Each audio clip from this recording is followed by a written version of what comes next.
Hello, good morning, everyone, and welcome to the Coffee in One Gulp. This morning, we are going to talk about AI. AI has been a major topic for us for more than 2 years now, perhaps, since November 2022, when ChatGPT was released.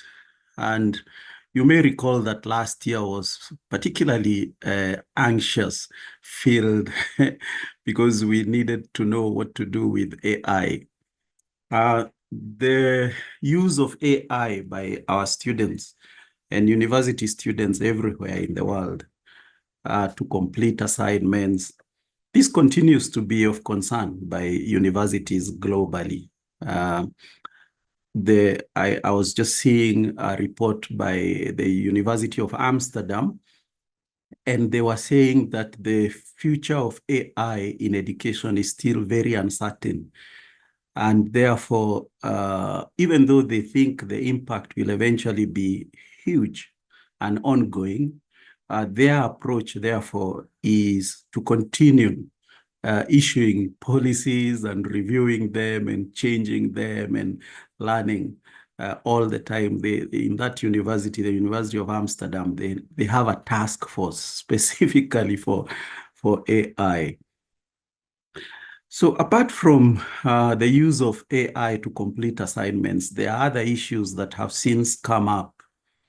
For instance, now there is an increasing demand by industry that we in the university must prepare students for an AI-enabled workplace. AI-enabled workplace. There is a recent study by, I think it's called the Carson School of Business. I decided to open that up a bit earlier on and see if there is something there that we can learn.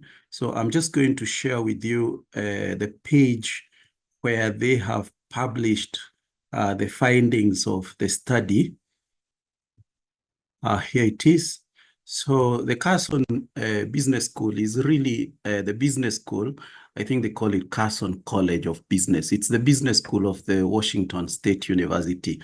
And what you're seeing there on the screen is the results of a recent study that they made. If you go to the key findings, number 3, that the majority of professionals in the workplace are now agreed that today's college graduates should be prepared to handle AI in the workplace upon their entry to the workforce, and that these professionals see a critical role for us, for higher education, in preparing future graduates to use AI.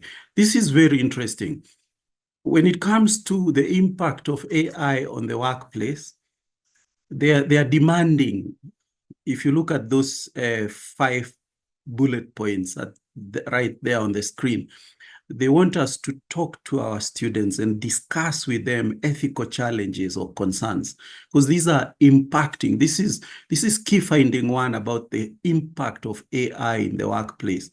They feel unprepared for the ethical challenges, and they want us to deal with that with our students before they go to work. Issues like privacy and security of organizational and employee data And if you go right down there, you'll see also it appears again as privacy and security of client or stakeholder data. So there are implications coming from AI technology itself, different from the usual challenges we have with data because of technology. AI is posing a different type of challenge. That's what they are saying. If you go to key finding number 2, they are talking about new skills. They need their workers to have new skills, and they want us to teach these skills before they leave, before they graduate. If you go right to the bottom line there, you can see the skills. They are now focusing on critical thinking, technical skills, logical thinking, attention to detail, ethical awareness, etc. And so far, they are saying they're not seeing us doing anything about this. In fact, they are saying that that the organizations that have the organizations themselves are training their existing employees mostly, and then also those who hire new talent and so on. So they really want us to do something about that. Critical role of higher education in AI readiness, again, is a focus on this study. Okay? And then they're talking about postgraduate preparation for AI risks. So what are the risks? Again, they were mentioned in key finding 1 when they were talking about the impact of the workplace. But they definitely think that we should be doing something specifically on accuracy and transparency of information, privacy of information and personal information as examples of the risks that are posed specifically by AI. There are other issues such as gender disparities and so on, the changing roles because of AI and how that is affecting the different genders, whether there are gaps appearing. They also want us to talk about with our students the issue of seniority and AI engagement. How does AI flow into workplace processes in management roles and governance and so on? So this is very interesting, I think. So we have to start maybe thinking how we integrate AI skills into our courses as part of graduate skills. They are becoming very important skills. The other thing that I have seen recently was a study by this group. They call themselves the Digital Education Council Global Group. Digital Education Council, they comprise many universities. Together, they are doing already some research on AI. This is interesting also because what they are saying is, let me see if I can get the right page if I hide this. Yes, here we are.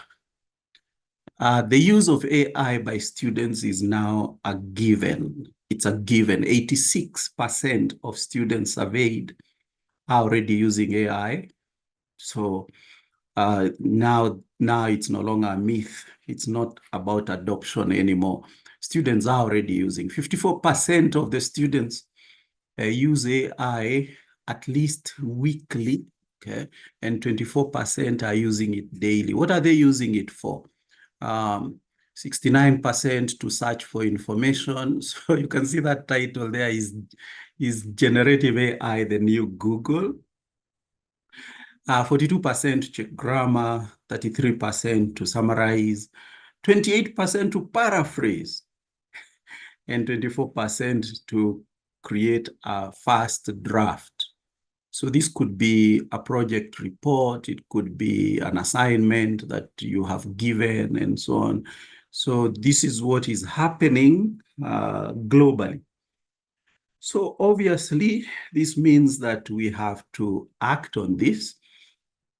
Clearly, the big thing is assessment. Luckily, the big difference between now and early 2023, following on the release of ChatGPT, is that now we have a lot of resources online. Actually, if you just Google something about AI use in the classroom, you get a lot of interesting suggestions and results and people using AI in the class. So now we have resources at least.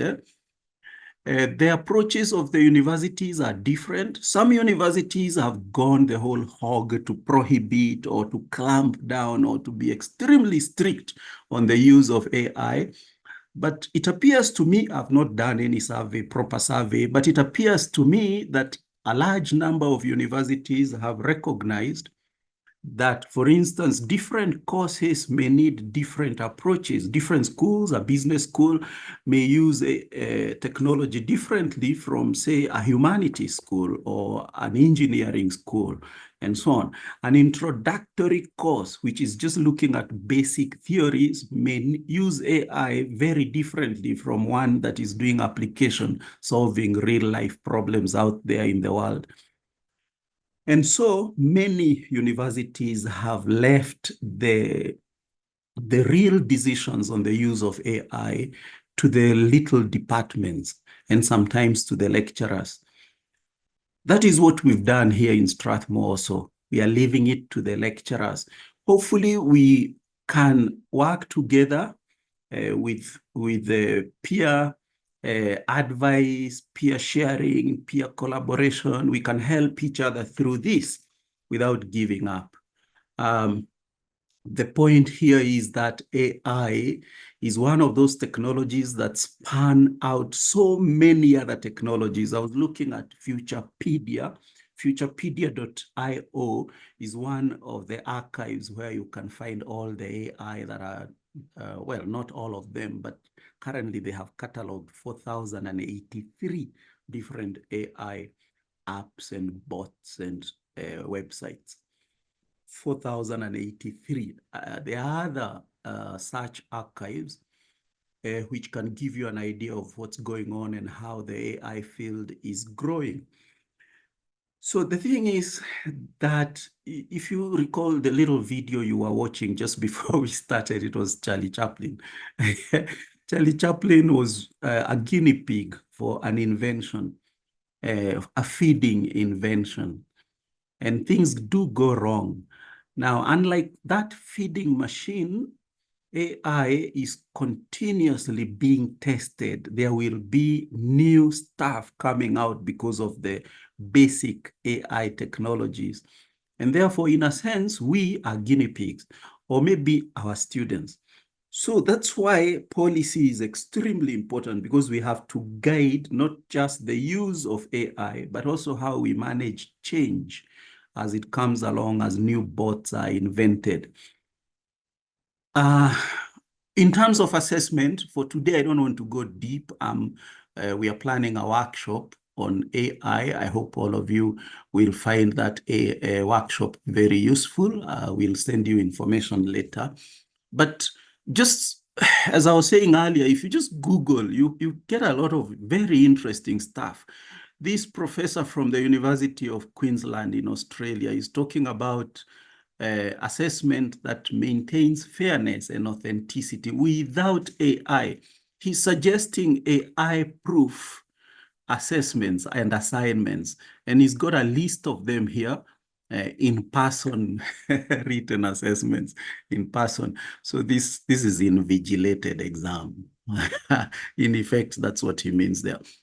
Oral presentations and Q&As, complex problem-solving tasks, reflection essays.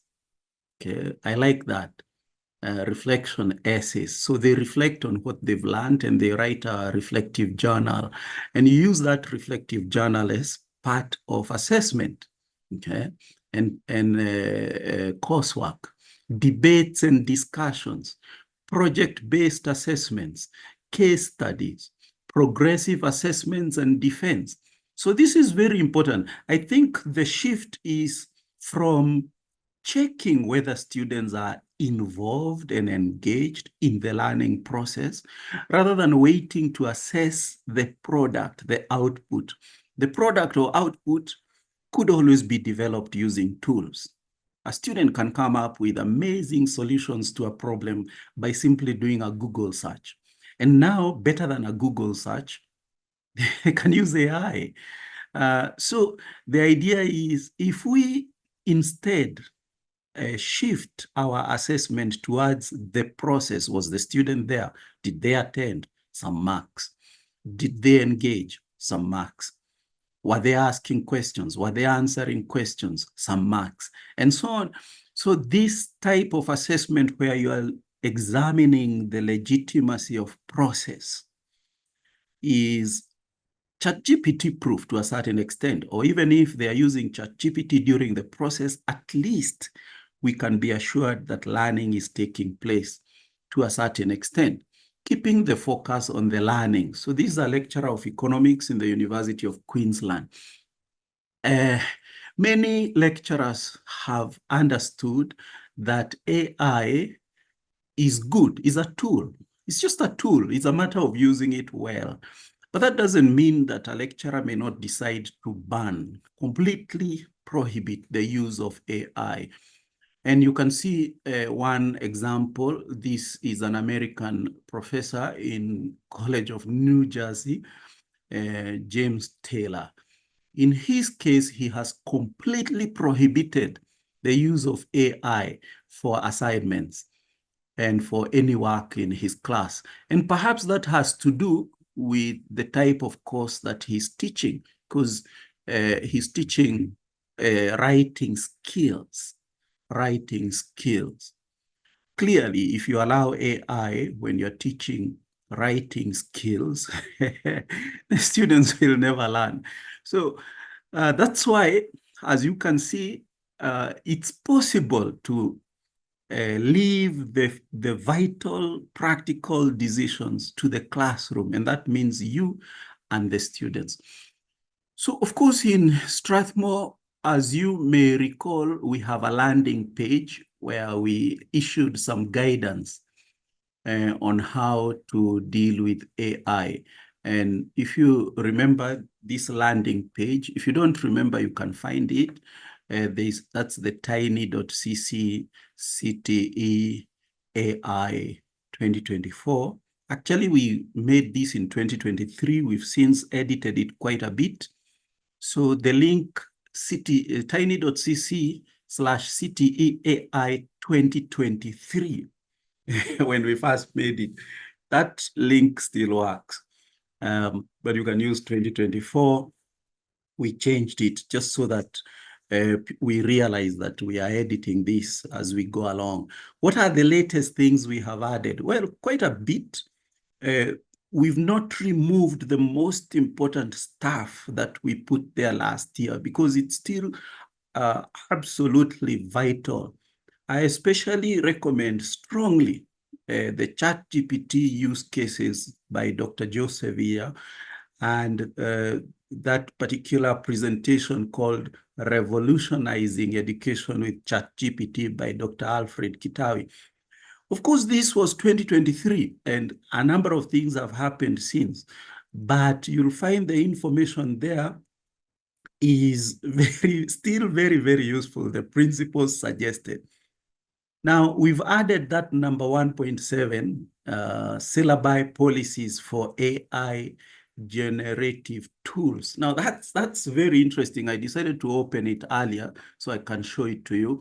This is a shared page. Many lecturers, teaching faculty from many universities sharing their own class policies, the ones that they put in their course outline.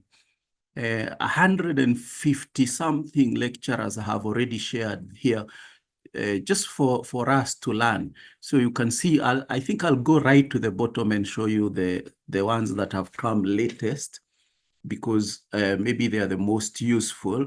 So there is this lecturer who has given guidance here. Let me use this one, number 155.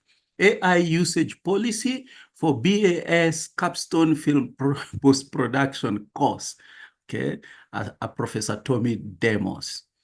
And look at how detailed he is, and he puts this in his course outline. It begins with purpose of AI tools, permissible use of AI tools. And he suggests to his students that they could use it for idea generation, for language assistance. And then he goes on to talk about when he prohibits the use of AI tools, about plagiarism, attribution and transparency, assessment and academic integrity. He lays it all down here for the students. Of course, I know you're thinking, but how will he know? How will he know? Students will still cheat. Yeah, students will still cheat.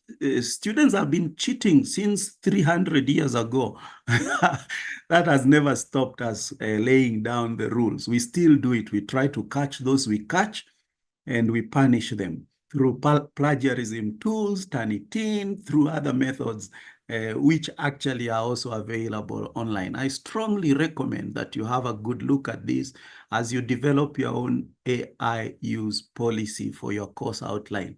So how to get here? Remember, if you go to AI landing page, our AI landing page, the one I showed you before, this one, you will have a link to, you'll see there's a link to syllabi policies.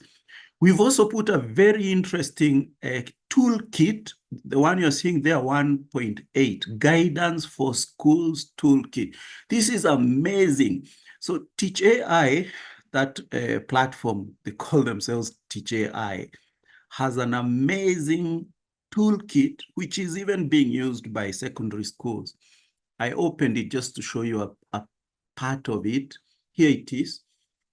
And it has very many categories here. It begins with how to do citations and so on. Even there is a whole page for just how to cite AI, how to cite ChatGPT. So here it is a link. This is APA style. So the toolkit here is extremely useful. But I've just opened for you as a particular page here because I don't have a lot of time to go through everything. The student agreement. Artificial intelligence can help me learn. So students actually sign this agreement as suggested in this toolkit. We could use this and modify it for our students. There are studies showing that whenever we have student agreements, ethical behavior improves when you make students sign an agreement. So this is one strategy that can be used. I strongly recommend this. You may recall that in one of our presentations here in Coffin One Gulp, we suggested to you that at the beginning of the semester, it's a good idea to discuss with students what happens when they plagiarize, when they are unethical, when they simply don't learn, and to discuss it from the point of view of how they will suffer, giving them case studies of people who are facing interviews and they're being asked, could you develop for us? Could you tell us how a promotional campaign could be designed? What are the main elements? But because this student was always on ChatGPT, they start sweating. If students understand that it's to their benefit if they go the whole hog, they exercise and practice and go to the gym before the day of the race, athletics race. If they understand that this has impact on them, usually ethical behavior improves. Okay. I don't know if I should stop there. I think I should because we have run out of time. It's already 10 past 8. Just remember, so Futurepedia is here also. The one I suggested, Futurepedia is an archive of AI tools, opentools.ai. Lately, I have been using a platform. Whenever I want to use AI, instead of thinking, will I use ChatGPT? Will I use DAL-E? Will I use this? So what I'm doing now is I'm using Po. Po is a platform, and I don't know if you can see it there on the screen. Probably not. Let me just open it again. Po is a place where you can just click on any app. Any app. I mean, it's all there on Po. If you want ChatGPT, you'll find it. If you want The latest GPT-4o, it's there, and you can just use it here. If you want to make a PowerPoint, it's here. If you want to create a lesson plan, you'll just find everything here. So they've aggregated into a master app, and it's called POE, P-O-E. You download it, install it on your laptop. You can also install it on your phone. And so you have one place where all the AI bots are. They also have an assistant, which if you're not sure which GPT, which AI bot to use, just use their assistant. Of course, they have a limit. If you're using it for free, like I do, they have a limit. And the limit is, I think they give you 3,000 points per day, 3,000 points. If you use the assistant, each time you use it's 20 points. So if you're using the assistant, you can do 150 search, 150. But if you're using GPT-4o, which usually comes at a premium, you might find that each use is about 300 points. So you may only use it like 15 times. Okay. So I wanted today that we bring back AI for obvious reasons that I have explained. I hope this is useful, and I hope some of you will be willing to join me. I need to learn a lot also in a workshop that I'm hoping we can do at the end of October or early November, basically on AI only, a face-to-face workshop where we sit together, we learn how to do lesson plans, we learn all the different things you are doing that I'm not doing, and you learn hopefully from me also one or two things. I don't know too much, but I know some of you are really using this. Thank you very much. Unless there are comments or questions, it's 8:12.